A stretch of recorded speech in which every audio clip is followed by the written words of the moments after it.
Bonjour, bienvenue chez nous. Nous sommes Yokassan. C'est votre émission Micro Public. Micro Public est une émission qui permet au peuple congolais aloba abimisa mayele nae abimisa makanis nae na lolenge azomone na mboka ezotambola avec le président Félix Tshisekedi Fachi Beton ndenge biso peuple congolais tolinga robenga raye. En tout cas, mutu na mtaope sa makanis nae, la voie est ouverte pour na mutu nyonso. Toza na biso sans tendance, sans catégorie, toza justement quand on a besoin ya mwana mboka, allez kana micro na biso Yokassan. Aloba, par rapport à un sujet d'actualité, nous avons évoqué du jour au lendemain. Maman, le baiser belé n'a pas canabiso. Tu as dit que tu as l'émission pour un spécial 30 juin. Tu as dit bongo. Mais tu comprends que maman, le baiser peut belé. Si tu as dit spécial 30 juin, tu as la limiter, peut-être limiter bino, peuple congolais pour nous permettre. Il y a Robin Samael et il y a Koloba, c'est bomba minamité manabino. Yangwana, on s'est dit, lorsque le chef de l'État a pris la décision de changer le programme par rapport, il y a des dépenses au Lingake Salama pour que le 30 juin est Salama. Nenge biso peuple to sepela ina makanti ya mokonzi ya mboka. Reste ya nzoto ya Patrice Lumumba azali bongo premier ministre ya mboka na biso. To lingaki to honorer corps na ye, to honorer mémoire na ye. Le chef de l'État loba ki ligne na ye. Oyo ba Belge bazwa ba kanga en otage. En tout cas, nous sommes déjà prêts de se mobiliser pour que tout le monde ait un mingi.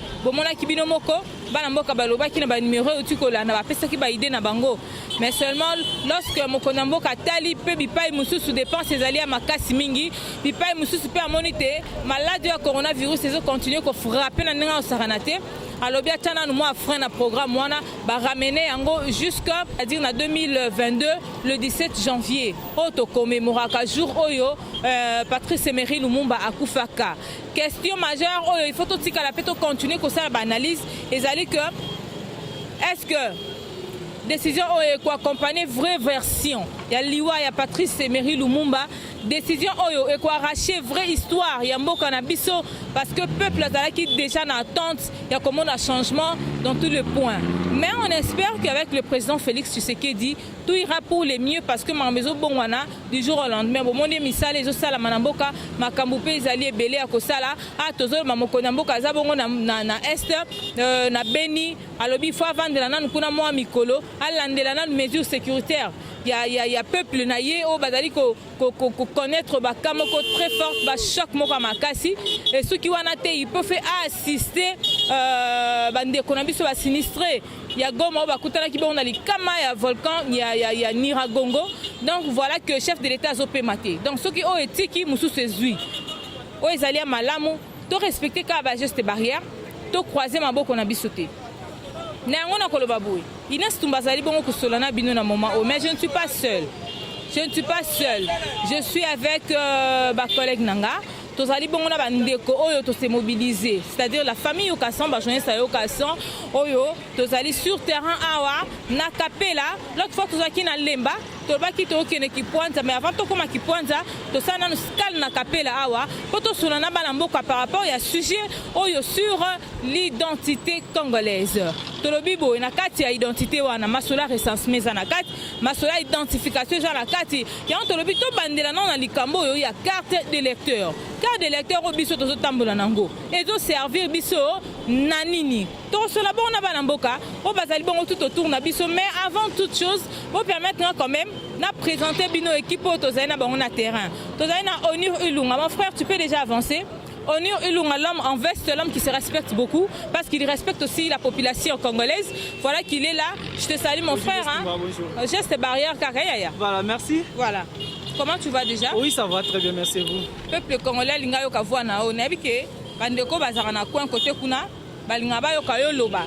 Alors tu peux déjà dire un mot parce que on va déjà prendre les invités qui sont sur place pour échanger avec eux. Voilà. Merci beaucoup, chers téléspectateurs. Comme annoncé pour votre émission spéciale 30 juin, vu aussi la troisième vague de Covid-19, vu aussi les mesures prises par notre chef de l'État Félix Antoine Tshisekedi Tshilombo, de reporter la fête qui a été prévue pour le 30 juin. Ouais. Et voilà, nous sommes là. Aujourd'hui, on ne va pas trop parler des 30 juin, mais on va parler un peu d'identification, de carte d'électeur, carte d'identité. À quoi sert? Quelle importance? Est-ce que c'est vraiment important d'avoir une carte d'électeur pour un citoyen congolais? On nous a trop menti, on a eu des élections dans notre pays avec une carte d'électeur. C'est depuis Zaïre qu'on a oublié maintenant la carte d'identité. Et maintenant aujourd'hui, on va essayer un peu d'échanger avec les Kinois, avec les Congolais en particulier. Nous sommes là. La fois passée, on était à Lemba, échangeurs délimité. Aujourd'hui, nous sommes à Capella. Nous sommes à rond-point Capella pour échanger avec des Kinois. Donc, je suis pas seul, je suis avec Ignace Tumba et Tabita Menayame. Voilà. On va vous servir. C'est toujours votre chaîne Yokason Télévision. Voilà. Une chaîne qui reflète la volonté des peuples congolais. Voilà. Nous sommes là à votre service, Ignace Tumba. Voilà. Alors, c'est pas fini. Il y a encore Tabita Menayame. Voilà, elle nous rejoint déjà. On va échanger avec elle aussi. Parce qu'elle fait partie de l'équipe qui a les animaux sur la Yokason Télévision. Donc, j'étais. Mais comment tu vas déjà? Je vais bien, Madame Inès, je vais bien. Alors, il y a les téléspectateurs qui veulent t'entendre parler. Yoka déjà au Nur. Hein? Okay. Alors, il y a les nouvelles figures. Et Yoka Belé, bientôt là, vous aurez affaire à Suzy Mwenda. Donc, c'est Belé. Mais aujourd'hui, on commence par Tabita. Mena, à toi là-bas. Oui, bonjour à vous. Quand on est confronté à affaire, il y a identification, identité biso congolais singi tozanango.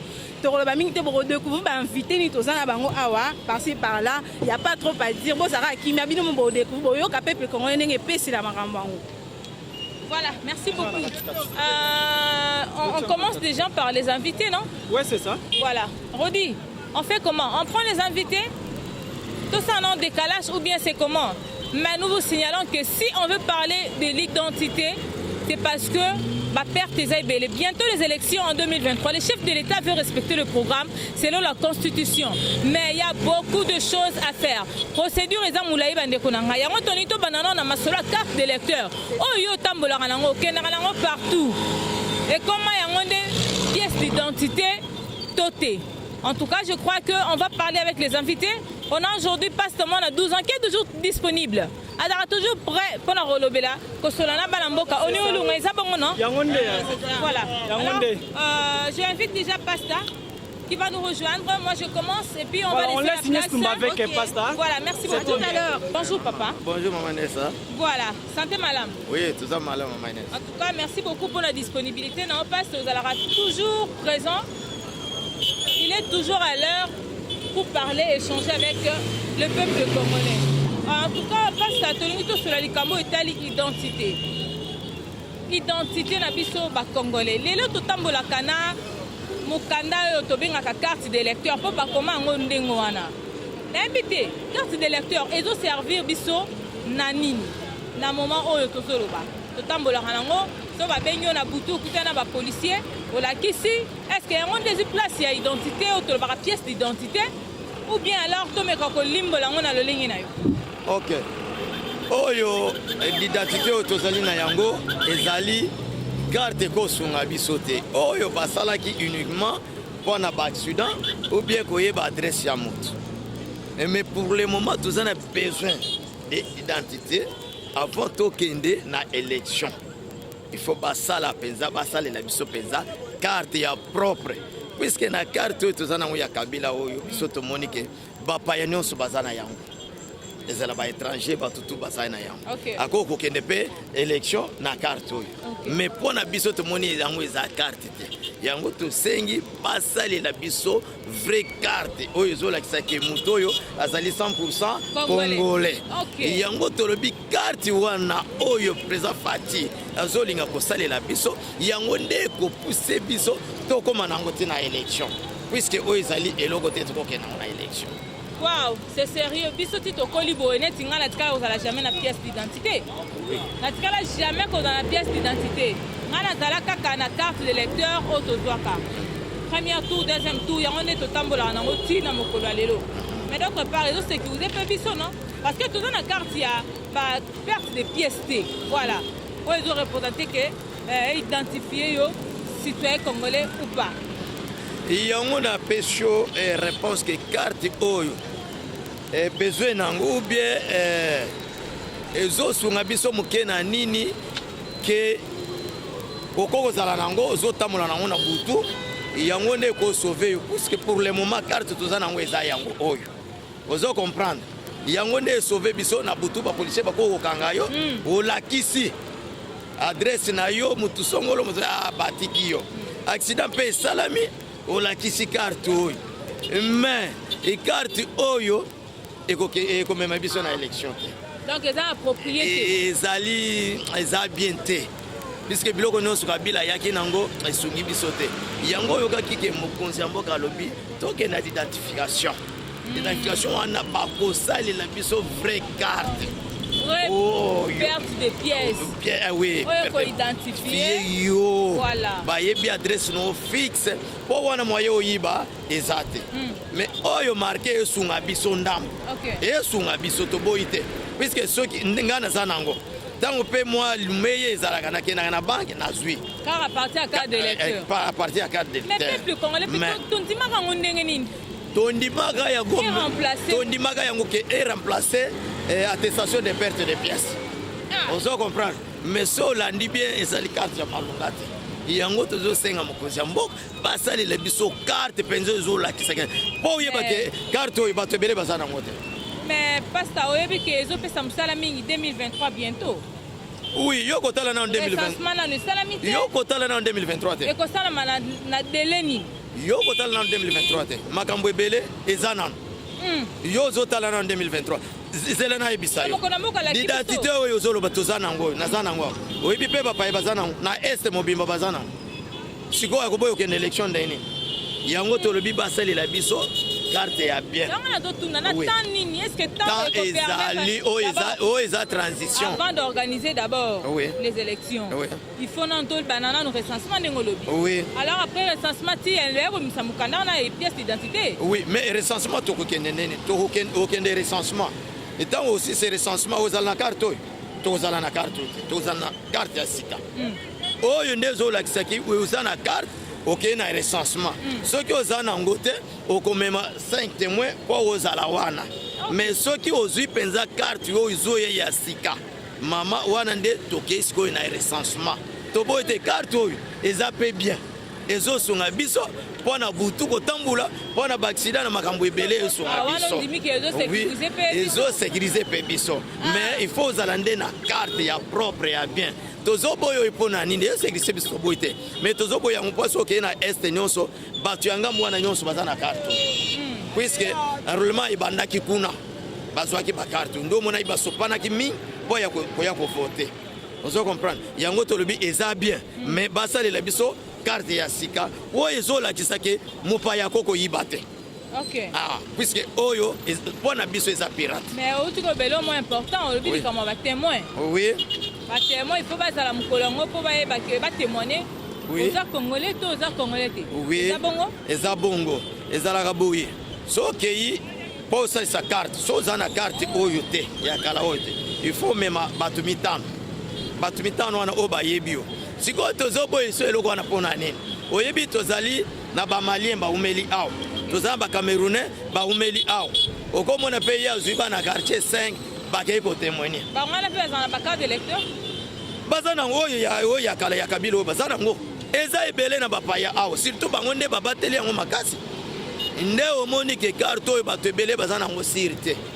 Oyokaki bulletin de vote ya fache o babwaki na mai batumbaki batu wana bavotaki kuna bazalaki na bakarte oyo nde yango tolobi ezali bien puisque na minute oyo servir biso tobo ete mutu bo mutu ya mutu zala na carte zala na identité nde kitoko ya bo moto yango wana na ebite ozola na tendance mibala na yoka oyo e servir biso metoko zala na yango pour du monter il faut passer la biso carte oyo mopaya koko simbate avant élection ana senti lokwa bwana makanisi mususu bolinga bo proposer chef de l'état non élection ezalité soki recensement esalamite wana mama na ngai ntumba nazoyebisa mama Ines nazoyebisa yo omata okita awa naza na micro batutu twana kapela batutu balanda biso soki tokei recensement te mama élection ezate wana so bokata biso mitu wana nazo témoigner. Sérieux. Voilà, à présent, merci beaucoup, Pasteur. Maman Inès. Merci, merci. Merci. Maintenant, on a Tabita Menayame qui va intervenir déjà. na banza bande kopino mo bozomona tokoloba on n'est pas balobarani comme monopoliser parole hein?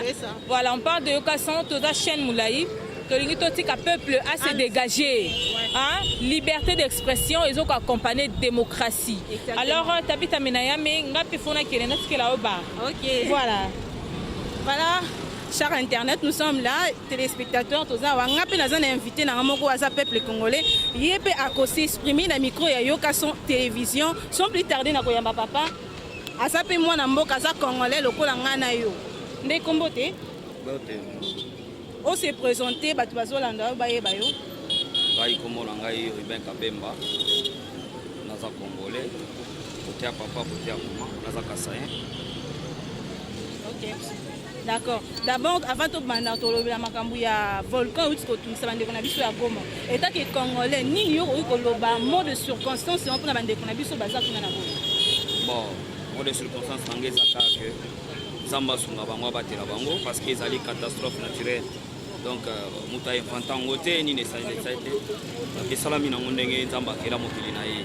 Alors Zamba batela bango na ndambo oyo ekomeli banani ekomeli bango ko bakabola mutu nyonso azwa ndambu ndenge pe gouvernement lobi ke ekusala ba maison pona bato bandako ekei zo souhaiter que Nzambe asunga basa la bomba ndako bazonganya salama catastrophe naturelle to sani.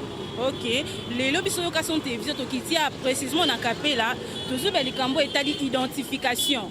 Étant que Congolais, déjà toki na élection, troisième point ngo toki na ba carte d'électeur. En plus toki na élection na ba carte d'électeur et c'est la loi identité na biso Congolais. Alors carte d'électeur et ça pour na ko s'enrôler et ça pour na etika lokola identité ya peuple congolais. Ce qu'on idée est bimi à recensement et puis à ko bimisa ba carte d'identification étant que Congolais, yo mon idée en ndé. Maman, merci. Carte d'électeur ezali vraiment carte mota appropriée pour na bana mboka. Parce que depuis Mobutu, le Soubaka na carte vert.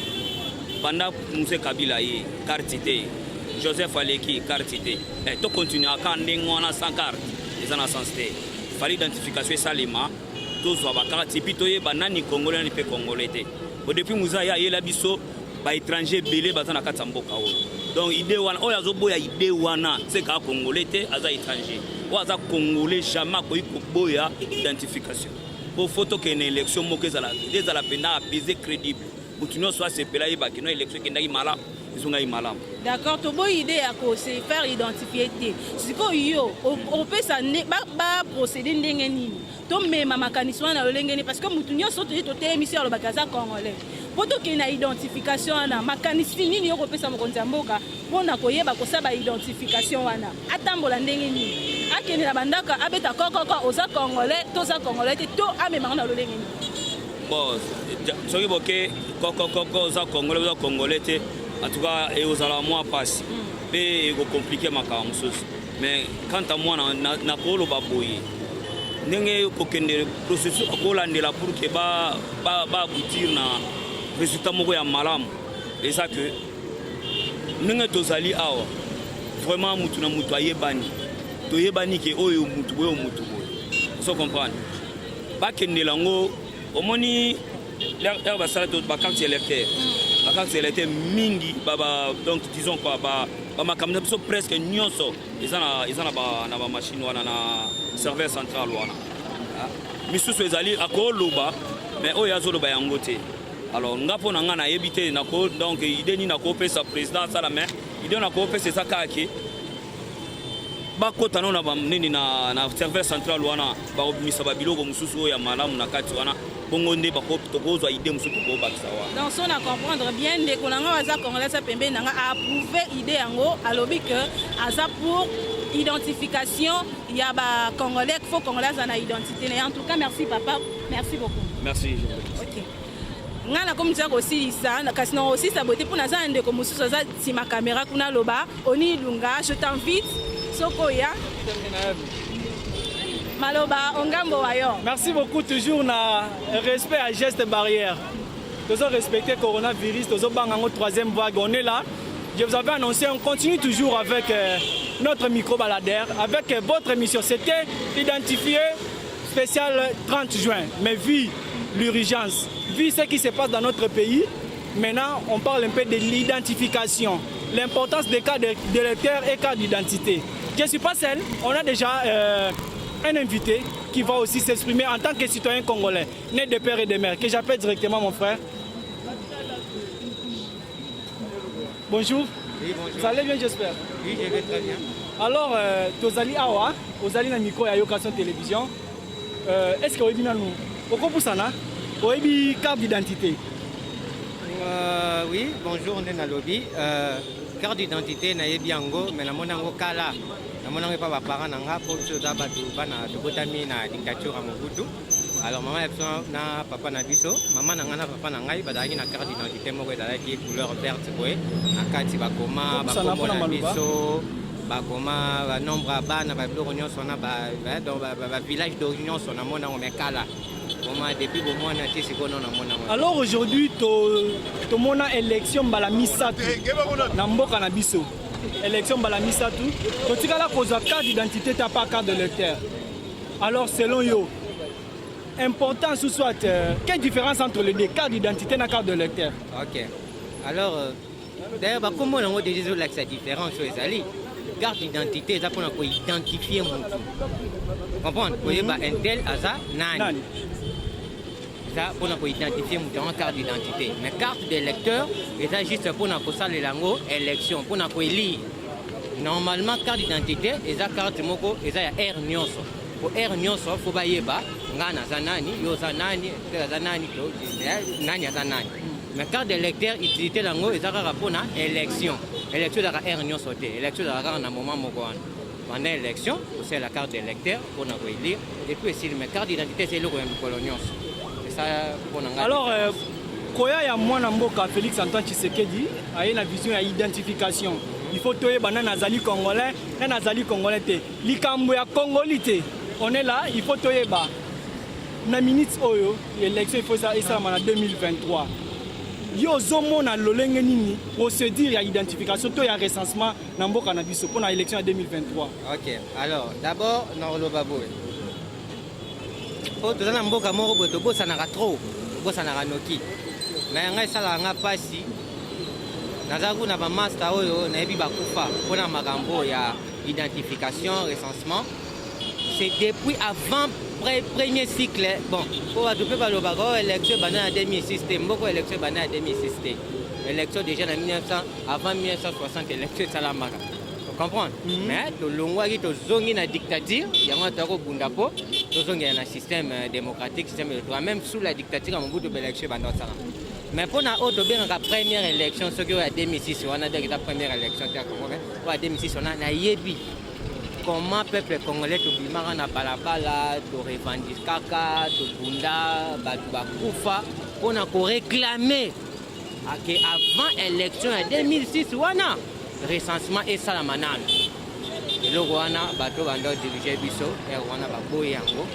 Le recensement salamate to kende élection bongo. To en 2011 susu.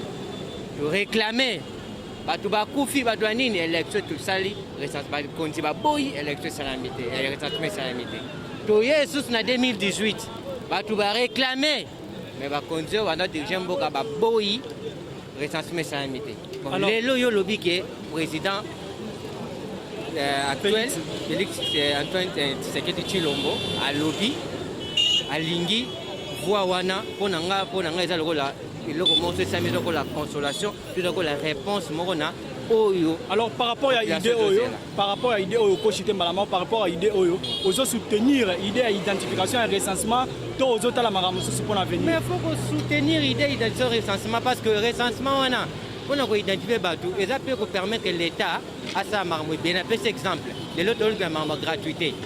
Donc la recensement salamaté, l'État a même la difficulté de 0 à 12 ans, à l'école, mais combien? L'État y évité. Or, ce qui est recensement salamaté, il n'y a pas beaucoup pour la marmotte électorale. L'État a des jeunes, autant, il y a HTL, HTL. Donc, si on a une gratuité, et si on a bien, il faut un montant, autant, par rapport au nombre, il y a ban.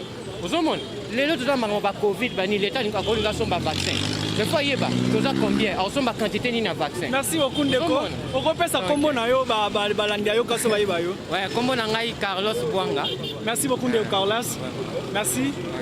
Voilà, je vous avais dit, on est là de quoi passer idée naïe, de quoi passer idée naïe na Italie, recensement, identification, carte d'électeur et autres. Dans ça déjà on est comme ça on est Guilain Aza, il y a quoi se présenter après. Donc continuer toujours na même idéologie, na même thématique de combat naïe. Bonjour les journalistes, bonjour voilà. Merci beaucoup. Au cours de combo na on nous. Et combo na ngai Guilain Chibogo ndeko Guilain ozali awa to limito ye bananu. Est-ce que oyebi carte d'identité? Carte d'identité na Congo actuellement ils ont raté ou tant il y a le fait Maréchal Mobutu Sese Seko des cartes d'identité zalaka. Mais actuellement tu as une carte d'électeur. Oui, ils allaient juste pour la maponami. Mais biso à Congolais actuellement, donc comme ça carte d'électeur, net carte d'identité. Or carte d'identité de l'Omususu, carte d'électeur P et l'Omususu. Alors, Tomoni enrôlement est seulement 3 fois. 2006, 2011, 2018. Pour 2017, pour la élection, l'élection il est 3 fois. Quelle différence d'abord dans la carte d'identité et la carte d'électeur? Pour la balande bayeba. Merci bien de journaliste pour la Mutuna. Il y a une très grande différence entre carte d'électeur et carte d'identité. Carte d'électeur est juste pour ma ponami. Ce qui m'a ponami, c'est l'important c'est un pays et carte d'identité c'est pour bailler non nayo, poste non nayo, province nayo. Mais bien qu'on peut la carte d'électeur. On a dit que carte d'identité c'est pour toute la vie tant que tu as envie et qu'on permettre que tu bailler tata na yo maman na yo c'est que vino mobimba yango ko pesa bo somi ya baye ba ki ozali congolais à partir ya carte d'identité et on aime te permettre biso to ba qui est congolais qui n'est pas congolais mais la carte d'identité dans la carte d'électeur il y a un peu une différence c'est juste pour la problème. Alors par rapport à enrôlement non identification na recensement il faut c'est la mapona ba élection en 2023 et ça vision ya Mokozambo Félix Antoine Tshisekedi Tshilombo yozo mona ndé une processus en ondé se dérouler jusqu'à présent pour tout cas il y a quelques jours si je me trompe pas tout cas na 700 et quelques jours pour l'élection 2023. Merci bien de journaliste pour la Mutuna na banzi ba inyo ba peuple congolais balanda va porter parole le chef de l'État alobaka bien que le chef de l'État Félix Antoine Tshisekedi n'a pas l'intention de comment on appelle ça, de violer la Constitution. Le chef de l'État va respecter la Constitution. Le problème c'est quoi? Carte d'identité, ils allaient juste dans le ministère intérieur, dans le département de l'ONIP, l'Organisation nationale d'identification du peuple congolais, dans le ministère intérieur, va débloquer Mbongo. 650 millions pour le recensement. Recensement de permettre qui est congolais, qui n'est pas congolais. Et puis, dans le recensement, on peut faire des cartes. On peut faire des sommes pour être commis congolais. Mais pour l'instant, dans Zela et moi, Namboka, la base Hollanda, moi, Namboka, Noël Chani, ancien président, ancien candidat en 2018 à Lobakibou, a proposé une loi dans l'Assemblée nationale pour identifier. Pour les Congolais, nous sommes Congolais. Loi wana, ceux qui baillent au Tofota, ba élire légitime peuple congolais. Ceux qui bandent loi wana, dès qu'on permettre que biso to keni na nzela ya to ba qui est congolais qui n'est pas congolais, mais na nzela au NIP bazali prêt ya ko keni na recensement, mais à condition que le gouvernement central va débloquer 650 millions de dollars pour permettre que le recensement qui est congolais qui n'est pas congolais. Jusqu'à présent, on y passe les lana nous va débloquer on peut financer mon côté. Est-ce qu'il n'y aura pas de retombées par rapport à l'identification, par rapport à la livraison, il y a pièce d'identité à la population congolaise? Merci de journaliste na banzo Hollanda qui directeur général ya ONIP na kombo Richard Ilunga Hollanda balandi pe balanda qui directeur général adjoint na kombo ya Kenza bazaki clair balobi il faut tokener na recensement. Les alliés, c'est pour le bien-être de notre peuple. Si j'ai de bons souvenirs, depuis le fait Maréchal Mobutu, peuple congolais, Batika la cause de la carte d'identité. C'est pour nous une occasion, grâce à l'événement Félix Antoine Tshisekedi, tout le monde a biso, bande qu'on a biso, bako qu'on a biso, baso appelé carte d'identité. Oh, qu'on peut s'abiso bosomi, il y a tout bête à tout le qui est toi congolais. Parce qu'actuellement, toi la carte d'identité. Carte d'électeur, c'est carte d'identité. C'est juste pour la mapoule. Quand on peut passer la moitié dans le bâtiment, on a dit que soutenir la loi Noël Chani et puis nous allons soutenir ONIP oyo ezali censé ya komema biso na recensement po ete biso bayi peuple congolais bayi kinois bakinoise bazwa carte. Alors votre idée générale par rapport à l'état recensement na livraison de la pièce d'identité pour les citoyens congolais? Pour les citoyens congolais en particulier bakinois bakinoise mutako sabino te ke o recensement glissimé ko salema te. Recensement ezali juste poto yeba qui est congolais qui n'est pas congolais. Là si mon recensement de ba repesa bio kalata ko bata iligana baloba carte ko ko permettre les autres na bosomi ya to beta to lo ete to ali ba congolais parce que actuellement na ba sénégalais bali ko mbenga ba congolais na ba malien na ba ivoirien na ba cameroun bali ko mbenga ba congolais mais à partir du recensement de ko permettre biso ta to ko carte malien ko zongote sénégalais ko zongote et ko permettre biso to na bosomi indépendance ta biso ba benga biso ezali ba 100% congolais ndenge ba benga ba 100% ivoirien et ba benga ba 100% sénégalais. C'est le problème la biso a été ba pesa biso carte wana ko ete to longo na soni. C'est une honte pour la République. Une république comme la République démocratique du Congo, tu as une carte d'identité. Mais je demanderai, sous l'impulsion du chef de l'État, après cette instruction, le gouvernement central va débloquer Mbongo pour le recensement parce que c'est pour le bien-être de notre peuple. Merci Ndeko. Merci beaucoup. Voilà, on est là. Nous avons sa idée selon vision. Nous avons sa vision selon selon pour l'avenir de notre pays. Comme de quoi c'est une honte. Kota la mboka munene boye, République démocratique du Congo, tozanga carte d'identité. Alors j'ai fait entrer ma concert, Tabita Menayame. Elle va continuer toujours la même idéologie, la même thématique, avec une autre invitée. Et moi je vous retrouve tout juste après. À vous la parole. Merci Ndeko Nanga Onur. Naye lisusu, naye bino invité mususu, Ndeko Sokoya. Ye pasaka mwana mboka lokola ngana na yo lisusu tozawa tozoloba loba nde ndeko se présenter na nous batu bayeba yo. Merci beaucoup nga komo nanga fils ki ya Mazulu naza moko ya mwana ya Congo. OK donc voilà. OK ndeko fils hein olobi lelo tozobe likambo etali identification. Idée wana ya recensement pe ya kozwa carte na yo ya identification etaki oza na identité no congolais. Idée wana otrouvango ndenge ni.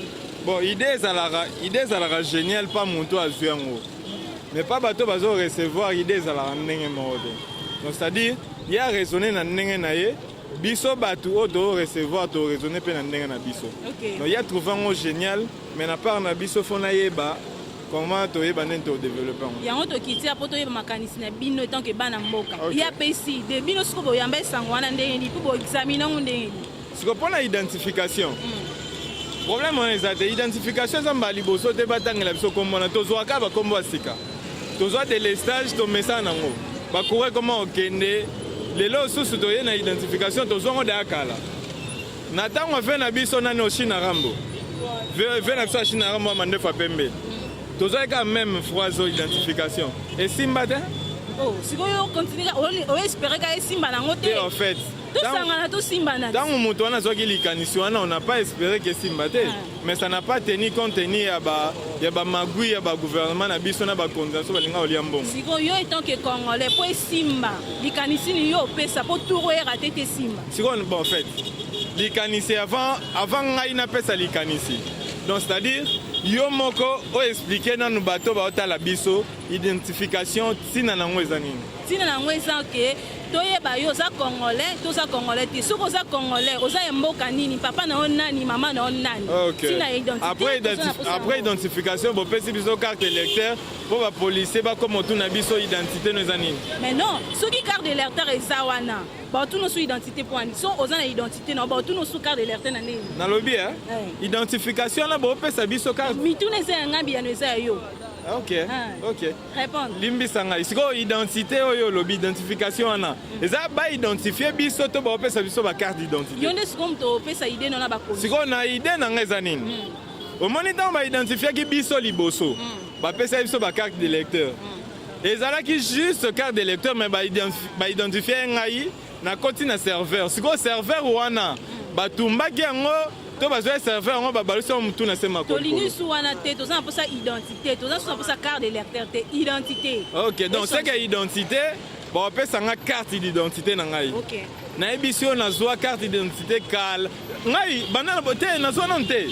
banda senga mobutu bapapa biso batelemi pembeni nde bakoexplike banda senga mobutu bandanga na botama ti lelo na nazwa carte d'identité te à part paire de pièces.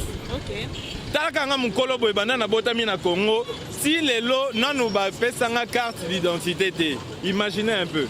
Non, changer nationalité te poani.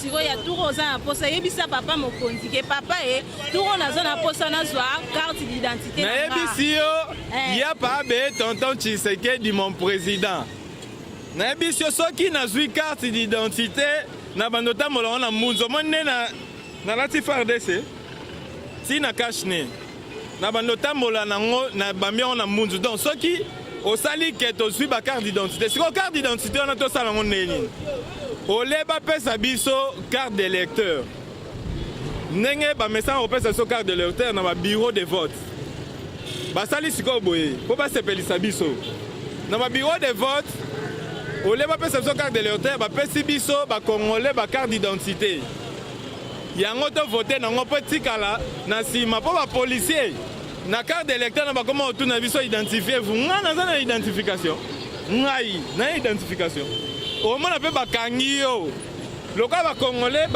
bayebi droit na bango te bayebi loi te bapolisier na biso bayebi mpe loi te na bango na biso ndenge moko mpo moto avakanga yo policier avakanga yo ye nde aza maître ya loi mais bakanga biso mpo na carte d'identité est-ce que oimagine un peu d'accord ndeko liloba nanga suki eza nini kasi liloba nanga suki oke nanga vite merci beaucoup problème eza te baladeur bato bainvité bazoya likambo te obanga sikoyo nena aloba mabe mais nakoki kolobela président na ngai ya pa aton bébé Tshisekedi mabe te parce que il est mon président moto ochangé makambo pour l'instant c'est lui moto amema biso na alternance na makambo ebele c'est lui na otomona mikolo yo loi moko boye mutu mo abimisi na ebite bino baba chroniqueuse na ba journaliste boyebi OK donc congolité loi wana poto biso nyonso tout ba congolais to voter yango avant fanda na kiti oyo ya pa tombe Tshisekedi azali mon président il faut à la congolais de père et de mère des côtés de père et de mère bakumboku ebonga esengeka tous à congolais okoza pe trancher mais si oza na volonté ya bongisa Congo na lobby James Kabara zab yo nde mtoyebisanga ti akesio eza yanga monisiko yo pesanga droit na fungama te po soki ezalaki likambo ya azala ne n'importe qui mais James Kabare siko na Rwanda vie na biso bizimakara vie na biso bizimakara nsima babiloko minene na Congo lelo aza na Rwanda fani na ye on comprend donc azaki na nationalité nini soki congolais te ntango azalaki koassume baresponsabilité vous comprendre non c'est que avant assume responsabilité monene na biso loi wana na si na votaki yango na internet assemblée soki bovote yango te na kobimisa désordre na kotumbela oko moko boye soki bovote yango te na kolamusa masa nanga akufa na lemba koma eza sunani Rosi Mukendi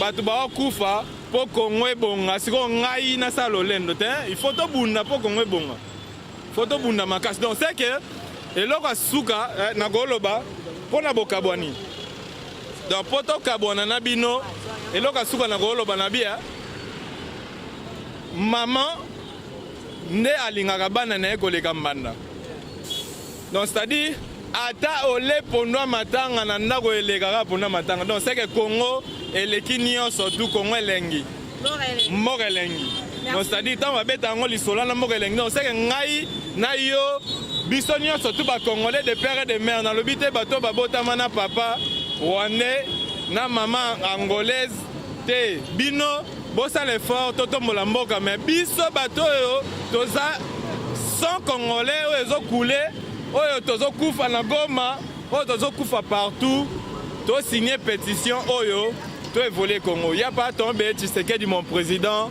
na lelo grave donc ve yonem to sali Congo za Congo merci ndeko na ngai bon on continue naza sunga morote quand de boyebi to saki 3 concerts nazo benga concert na nga Inès Tumbaye pas un invité pour continuer ma solango Inès merci beaucoup Tabita Menayame merci c'est dans l'ambiance que nous sommes en train d'évoluer tolobi boye so oza mwana mboka ya solo okozala na liberté ya s'exprimer moto akokangwa aza te po ntango yo ozoloba mokonzi ya mboka azoyoko directement makambo te okenda kotika mokanda bokenda kotika memo kuna po bayoka bino balekisaki yango te mais awa ntango ozoloba na yo kason chef de l'état place aza azolanda yo directement avec assurance et puis azonote ah non oyo balobi wana eza exact et bon mon exécution ekende rapide des cibles d'ailleurs objectif ya mission oyo. Alors je vais inviter déjà papa na biso mwana mboka apusana mwana mboka mbote na yo mbote mama kasi en mingi na ndenge répondre quand même na appel na biso awa tozosolola likambo ya importance ya identité. Oui. D'abord lelo tozande na ba carte d'électeur. Est-ce que ba carte d'électeur wana ezo servir biso na nini awa pe recensement yango oyo bana mboka balobi il faut nanu ka recensement bako recenser biso na ba carte d'électeur na maboko to ekozala ndenge nini makanisi mboka yo. Merci mingi pour la question na yo mama. Obengi yango nini? Carte d'électeur non? Carte d'électeur. Alors, carte d'électeur esukaka na nini? Tango bozwi yango esuka nini na vote. Voilà. Tango bosali vote, carte wana est-ce que ozasu na importance? Et ozasu na importance te. D'abord je m'excuse hein, na se présentaki hein. Voilà. D'accord. Comme on a ezali Dédé Dikala. Oui, na vandi pe kaka na commune ya Kalamu. Merci beaucoup. Alors, pour la carte ya électeur wana ndengo zoloba wana. Oloba pena bien. Français kitoko carte d'électeur. Ezali ndenge moko te na carte d'identité maman. Ngai nazwi chance ya kobotama na période ya Mobutu. Nayebi carte d'identité ndenge nini ezali. Olandi maman. Carte d'identité ezali identité ya mutu. Ezali kolakisa ke mutu ezali ya solo congolais de nature. Vous voyez, mutu azali na carte wana azali na valeur makasi parce que so okei na ba pays étranger okomona mutu to azali na carte na ye. Mais oyo kokamwa lelo oyo ba continue sur oyo ba uti koleka batikali ko penser même pas na carte d'identité. Donc c'est que bayebi ke bango bazana bango ba congolais te.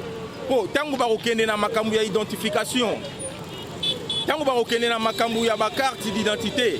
Au Monique et qu'on révèle bango directement que baza ba congolais te. Voilà pourquoi au Monique baza ko sala ba échappatoire même ata ba ko loba yango na média que non cette fois-ci tozo bimisa ba carte d'identité ba boye mais au moins na suka no ba sala ngote hein. Nyoso wana non ngala zolo ba bongo parce que na yebi époque nyoso uti koleka na ba konzi bazalaki. Voilà. Baloba ki sije wana. Eloba maki mais salamité 23 ans. Hein? 23 ans. Et l'obami me salamité. Omoni. Voilà. Tala lelo na niveau autokomi na Kisasa. Eza lokola ne tozala kitango akalate. Tokomi na population ebele na kati ya kini awa. Alors, tango oyo ba carte d'identité ezalaki na mboka, tango ya Mobutu. Yo soko uti na intérieur. Tango oya oza contrôler. Ba ebi déjà ko utaki place tel au sala 2 3 4 minimum une semaine. Voilà. Osali makambo yaki kosala soko ya koteka bakwanga na yo, oyaki koteka bimpuka na yo, osali esili olaki famille na yo, ozongi esiko zalaka. Omoni, tozaki contrôler. Soko osali au parti, ah ezaki lokwa na poto hein. Soko parti boye ozotambola kaka bo tabande ngwana carte ya lité, oza vraiment na identification malunga te etant que kino awa. Ozali étranger. Ozonga mboka. Tolo bate.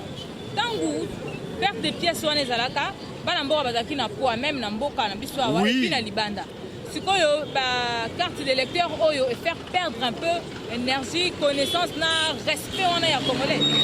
Oui, carte d'électeur oyo d'abord epesanga na okanda epesanga na okanda ponde na oloba bomo téléphone nanga o mbongo ekangama na kati ya likolo ya nini ya carte d'électeur nga na bungisa carte d'électeur na ngai mais po basela nga carte d'électeur ba osenga nga mbongo ebele. Vous voyez, mais mon on a raison na kati ekangami na raison moko quelconque na otanga kombote. Na memeli bango 3 sortes ya carte de service, permis de conduire, na carte musu na zoka na commune, na za nango tilelo. Baboyi, balobi na nga carte eza déjà expiré. Na tuni bango mais ezali expiré par rapport à quoi? Elongi na nga ekomi expiré, kombo na nga ekomi expiré. Carte comme expiré mais nga moko mutu sikoyo nga yeyo kombo na nga yango eloko ni changer ko bino bolo ba ke carte autorizwa yango te mama depuis décembre ti lelo mbongo ekangami na kati yango. Est-ce que carte d'électeur wana ba na mboka ba bazali kovoyage nango bazoke nango na bamboka mosusu. Oui. Nani Carte d'électeur. Carte d'électeur ok nango wapi? Na mboka nini ok nango? Ezobalukaka awa. Aucune agence obimisa mbongo so oza nango te ba bloquer mbongo na yo. Soit bakati yo mbongo na yo pona nini carte d'électeur. Ba pesi yango valeur koleka pièce d'identité. Oh ezalaka te. Esuka na makambo ya élection si elle est kakala. Dans la peuple congolais pardon. Voilà. Teoka na malamu. Teoka na malamu. Boyebi bien que bo patienta ki na période ya Mobutu ti esili. Boye ko patienter na période ya Kabila. Et ça li ba moment ebele ti eleki. Bosalika à 2 ans à Pamba. 2 ans à Pamba. Nanu bokoki 50. Troisième année, je crois que yangoyo. Beaucoup mi pressé, beaucoup mi mutema moto. Beaucoup mi mutema moto. Non, toke na ba élection, to sala bo. Mais élection go bokende beaucoup identifier batu ndenge nini. Bo identifier batu te. Il faut qu'on identifie nanu batu. Voilà zali ko malobozali ko adresser na ba autorité hein. Nazali ko adresser na ba autorité y compris na peuple congolais parce que peuple congolais azalaka soki lelo aliété lobi a fingi chef de l'état. Vous voyez lobi a fingi pour lelo aliété soki lobi alié akumisi mais bazalande patient. Voilà. Et loko wana ekozwa moi temps. Hein? Recensement ekozwa moi temps. Il faut ça avant l'élection ou bien recensement et ça la makaliboso et salami. Après, il y a une carte d'identité. Parce que le recensement sans que pardon, la carte d'identité sans que le recensement. Voilà. Parce que infiltré par le code na carte, c'est déjà la carte d'identité. Merci beaucoup. Pour que mon amour naza congolais. Naza congolais, au retour dans mboka na ye, ayebi mboka na été. Allez, lobi komone na carte d'identité wana. Tozo ko makaka ebele, to ko makaka ebele. Voilà pourquoi moi na bakulu na ikomi. Mutakuta na ye na bitimba kimbia, soki na kimbila ngundu, auti soki wa paye awa na kini, azo esika kolala te, au camoufler na banganda lotoko na banganda badiamba, après wana akomi na ikuluna. Nyonso tozo yebana te, oya utaki wapi sans césalité. Merci beaucoup pour notre intervention na yo na banza. Malobano est tout droit, acquis de droit. Merci de rejoindre. Nga nazali patient parce que na message déjà nzala moi bata ebele.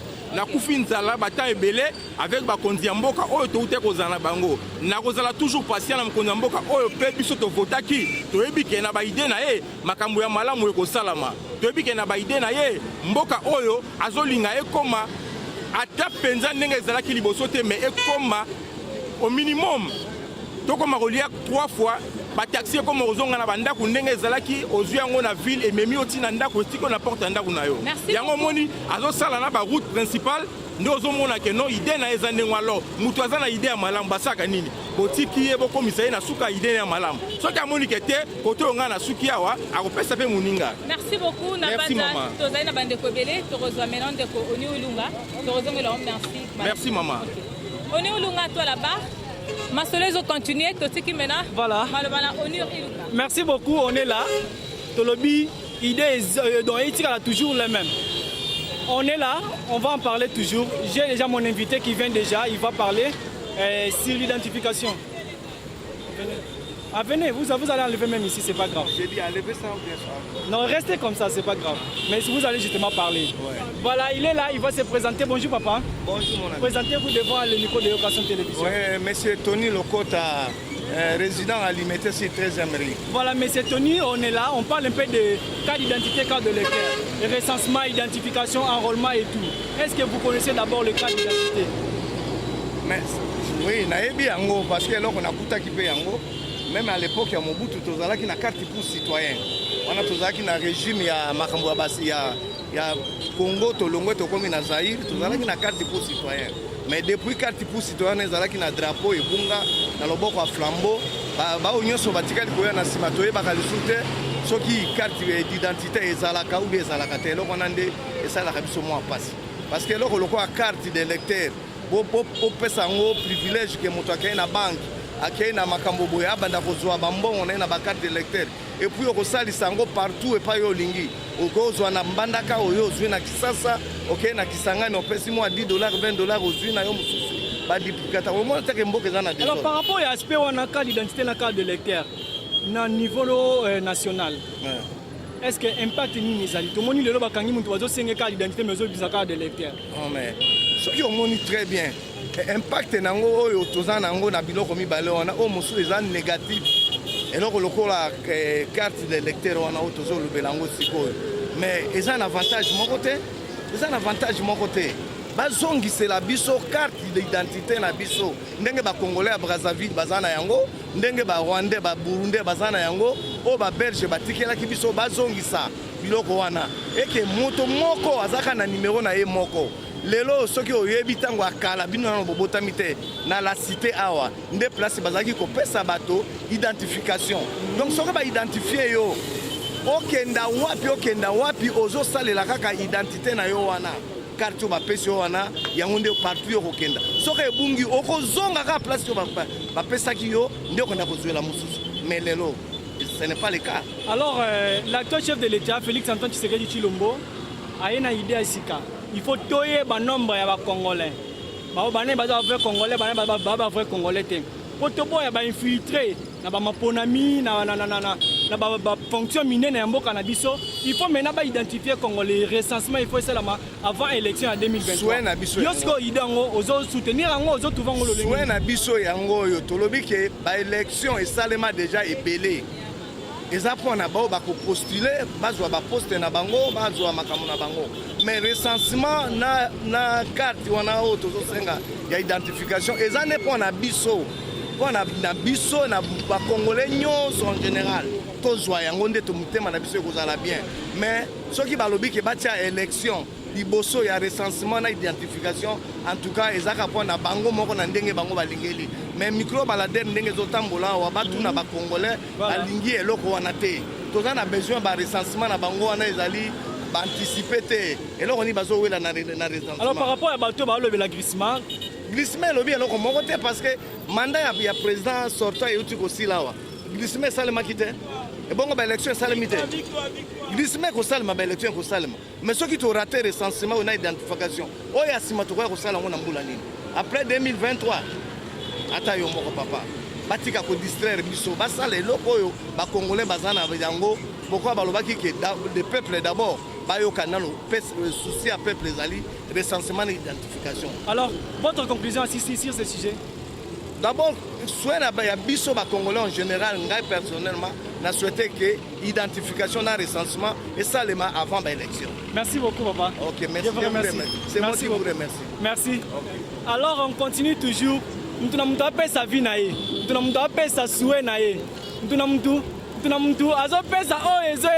par rapport à recensement, identification avant d'aller aux élections de 2023. Le chef de l'État, Félix Antoine Tshisekedi Tshilombo, il veut savoir qui est le vrai Congolais et qui ne l'est pas. Pourquoi moi, Namboka Noël Tsani, a proposé sur nationalité congolaise, Congolite comme on l'appelle toujours. Alors, Toboyi va infiltrer, Toboyi va Rwandais, Toboyi va Burundais, Toboyi va Ougandais, Toboyi va Congolais, Ngambo va postuler, Toza va Congolais. Pourquoi? Quand on fait le recensement, quand on va recenser pour identifier les vrais Congolais, on va maintenant savoir. Alors je suis là, on continue toujours, j'appelle maintenant l'invité qui va venir directement. Lui aussi va donner son avis. Mbote mwana mboka. Mbote ndeko nanga journaliste. Okope sa kombo na yo? Ouais, ngai ndeko na bino Micho Kalala. Voilà, ndeko Micho ozali na micro ya yo kasotolo bela na etali carte de lecteur na carte d'identité et aussi le recensement sur l'identification des populations pour l'élection en 2023. Au principe, il y a une différence dans le cas de l'élection dans le cas d'identité dans le Canada. Merci beaucoup, mon maman. Ngai vraiment naza derrière l'idée wana. Omoni mboka nyonso et se conduira bien. Ça veut dire qu'il faut nous sala recensement pour nous voir baba vrai Congolais banani, ba faux Congolais banani. Omoni mboko des années recensement ça la maraté. Yango omoni mboka na biso esali loro la ezonga sima trop poto sanganaki ensemble na batu mabe ba étranger ba diriger na kati mboka na biso. Yango omoni cette fois-ci, il est chef de l'État, son excellence, monsieur le président de la République, Félix Antoine Tshisekedi Tshilombo Fachi Beton. Nous sommes derrière toi. Mon conseil Union africaine RDC. Tous appelés derrière recensement d'abord. C'est un peu ça. Recensement d'abord.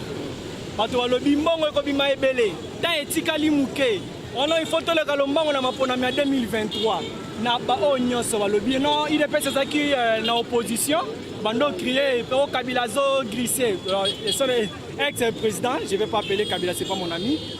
Alors, il y a aussi trouvé vision. Évolution, il y a recensement d'Engelingue Salama. On trouve dans l'évolution dans le on ne peut pas aller directement, on ne va pas glisser dans l'évolution dans le Moi, la maman, tout ça m'a sentiment. Le bref année, Mboka Nabiso, et Zongi na Maboko, vrai Congolais. Chef de l'État Nabiso a 100% vrai Congolais. Nana fier pour 100% vrai Congolais. Donc, ko diembela la Mboka batute pour te diriger naba masolo na bon, pas question de ça. Nous, les vrais Congolais, tout ça derrière le chef de l'État, derrière recensement d'abord. Au moins, il y a des cris qui ont mouké, cholé, mongo, catholique, la commerce dans le Calabiso. Je te dis la vérité. Alors, par rapport à l'évolution, il y a recensement. Le gouvernement central jusqu'à présent a financé au NIPT pour Moussala Nae Lolenge Longobani. Alors, moi, tant que 700 et quelques jours par rapport à l'élection en 2023, yo, en tant que citoyen congolais, né de père et de mère, aux autres, c'est un gouvernement central, et dans mon Kozambo, quand Félix Central, c'est que tu le Nazo Senga d'abord, dans l'éternel et bon Dieu, Mokonza Likolo Penase, Tobandarana Onaye. Après, na sengi sous la chef de l'État. Mokonza RDC, les vrais Congolais à 100%. Mokonza Union africaine, Fachi Béton. Si on a le petit Jésus, tu es dans notre cœur. Ne t'en faites pas. Tous les vrais Congolais à Simanayo. Bamataba qui t'a toqué na recensement. Recensement. Recensement est en bongo. Moi, maman. Mbongo, Mokonza Mboka, pena biso peuple tokosala effort, biso ba vrai peuple, ba vrai congolais. Tokosala effort, mabongi mbongo ekomonana, ata la bandeko bazali bana mboka o baba derrière le chef de l'État. Mbongo ekomonana tokoke na recensement. Mais c'est Kazembele Kanambe a dirigé 18 ans. Biso toyeba tatane, toyeba mamane. Tanga Zaïre biso botami depuis Mobutu. Biso tikala oyebe, nga tikala omona. Alors un mot pour le financement ya ONIP kara. Un mot pour la bandeko, vous à la l'aise. Moment nyonso mbongo ekomonana pour le recensement tokosala yango. On y vous à la l'aise, vous bitungisa mate. Ezala mutu moko taza au-dessus de la loi ou bien au-dessus il y a biso peuple. Eza maramba ba vrai congolais de 100%. Batika biso ba vrai congolais de 100%. Tout un boussa mboka la biso. Ba mataba kita d'abord recensement d'abord. Tokena lo ngete. Recensement d'abord. Merci beaucoup. Merci. Sans recensement, pardon mon maman, sans recensement, on a benda Toroya Mobondo. Merci. Merci. Merci beaucoup. Voilà, on est là. On continue. Chacun de nous, chaque Congolais donne son avis. Chaque Congolais donne son point de vue à ce qui concerne le recensement, l'identification de tous les Congolais. Pour savoir qui est le vrai Congolais et qui ne l'est pas. Avant d'aller aux élections de 2023, il faut d'abord identifier. Avant d'aller aux élections de 2023, il faut d'abord savoir on est au nombre de combien. Aux 80 millions d'habitants, aux 100 millions d'habitants, on était à combien, on est à combien. Batouba Koufa, Batouba Botama, Batouba Okola, Toyeba agité. Et maintenant là, il est temps. Il est vraiment temps de savoir qui est le vrai Congolais et qui ne l'est pas. Et maintenant avec le chef de l'État actuel, Félix Antoine Tshisekedi Tshilombo, comme on dit, né de père et de mère. Il faut savoir, j'appelle directement ma conseillère Inès Toumba. On va continuer toujours les mêmes sujets. La thématique Morokaka. On est là. On ne change pas l'identité, on ne change pas l'idée. Balobi, identification d'abord avant d'aller aux élections. Ah ben oui, c'est ce que le peuple demande. Le peuple de Lingi Bongo. Identification non, nous parce que toute l'élection passée, on a vécu ce qu'on a vécu. Pourquoi ben filtrer bazalaki très banane bazalaki. Alors cette fois-ci peuple a lobby moko alinga landela mamamboka na ye. Alinga se charger la mamamboka na ye moko. Et à l'élection, et à la mouvement national Manamboka, le peuple congolais veut s'assurer. Alors, quand on parle de préparatif, il y a 2023, il y a l'élection, cette fois-ci, il y a le peuple est moronda lobby, on est là. Lobby recensement. Recensement d'abord. Et avant recensement, on a obtention, il y a une vraie identité. Donc, il y a beaucoup de démarches à suivre. Il y a timing, les enjeux. Quand on a Dans le peuple balobi baza prêt. Balobi 2011 to grissa, on va encore glisser. Bon, on ne soutient pas, mais on veut vraiment qu'on identifie les Congolais. Non,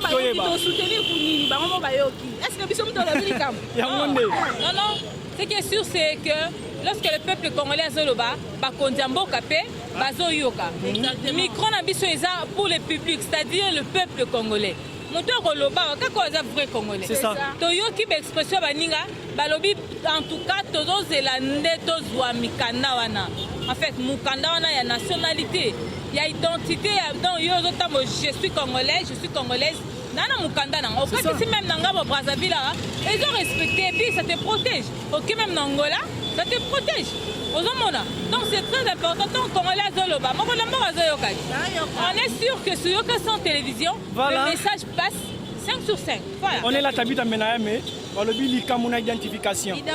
Il faut d'abord identifier avant les élections de 2023. Maman Tabakisa. Peuple congolais, moi, Outoloba. Alors, il y a ça, on a carte, il y a identité. Carte de l'État, c'est pour voter, et ça, identité, il y a peuple. Alors, avant tout, identité.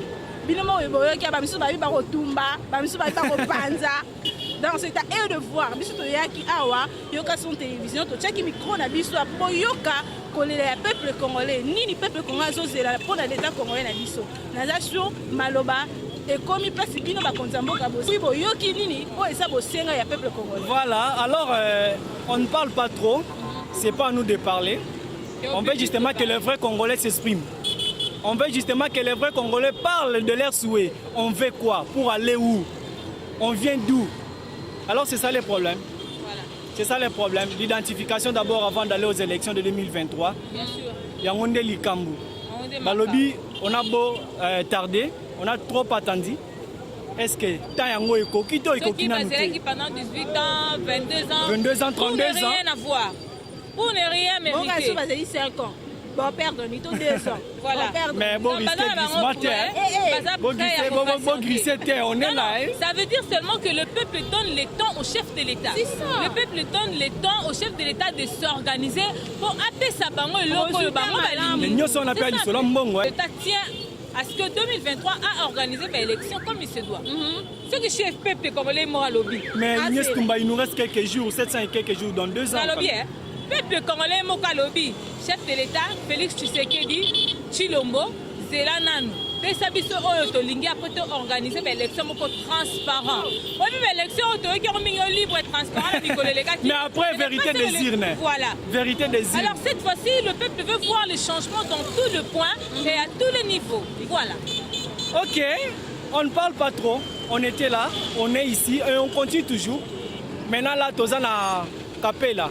La fois passée, on était à Lemba Super, échangeur délimité. On continue toujours. Tolingi toyeba, pour ça yaba namboka balingi ni. Tolingi toyeba ba vrai Congolais avant d'aller aux élections de 2023. C'est ça. Donc yo yaka na micro loba directement bazoyoka. Voilà. Voilà. Si tu veux passer le message au ministre tel pardon, à telle institution, au chef de l'État, on est en loba. On laisse la voie libre à tout le monde. Merci. Voilà, merci beaucoup. Je laisse la place à Inès Tumba. C'est elle qui va conclure. Respectons d'abord les femmes. Hein. Je suis au milieu de 2 femmes. Il faut les respecter. À vous la place. Voilà, merci beaucoup, Onuri Lunga. Voilà. Je pensais que c'est toi qui avais la barre. Mais mais on n'a pas le choix. Mais du moins, c'est justement pour respecter le timing. On est là pour vous servir. On est aujourd'hui ici. Prochainement, on sera là où vous allez nous indiquer.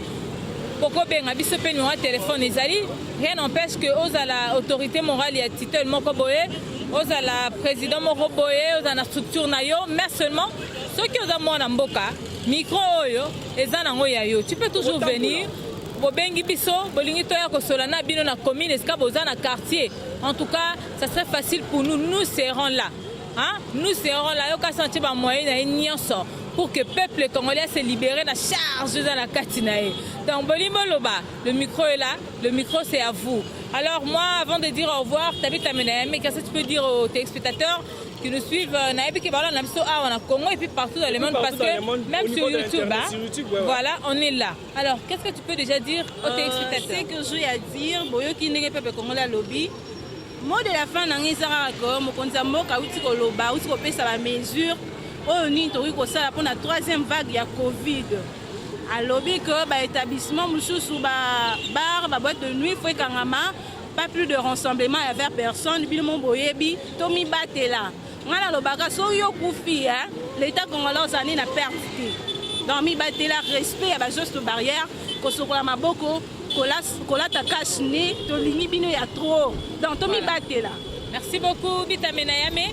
Elle est déjà gestuelle là. Et moi si je vais suivre l'exemple, Onuri Lunga, on doit emboîter les pas. Comme le dit Yokasan, Yebela. Merci beaucoup. Derrière la caméra, c'était Stéphane Goy. Merci quand même mon frère parce que nous autres zongi kolongono abundi na mupepe ma sécurité. Maintenant matikeli bisoye potozana a besoin na Yokasan. Roda Rodrigue Rodimpoy, hein? Le réalisateur de cette émission. Moïse Van Outobosanyo était trop pris à la rédaction, mais il fait partie de l'équipe.